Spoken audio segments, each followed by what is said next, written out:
دا کم ګیلمن وزیر چې شهید سو عزیزانو د هغه بعد چې کم اور لګېدلی دی دا اور مړ کېده یې څه کوي قرارېده او کمېده یې هم ګران کار دی. اوس د دې خبرو سره سره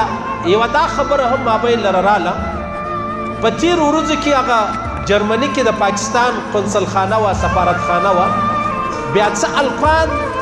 هغه جذباتیان هغه ورلو د پاکستان جنډې یې لاندې راوغورځوله توهین یې وکړئ پلانۍ پلانۍ. اوس خبره دا ده عزیزانو چې دغه توهین د جنډۍ کول و هر چا ته خپله جنډه چې د هغه محترمه ده. پاکستان ته پاکستان جنډه و افغانستان ته د افغانستان جنډه و هند ته د هند و چین ته د چین و سعودي ته د سعودي و هر چا ته خپله جنډه چې د هغه محترمه ده. بیا دا اوس داسې زمانه ده دا جنډه یو ډېر لوی تعارف دی عزیزانو چې جنډه چیرې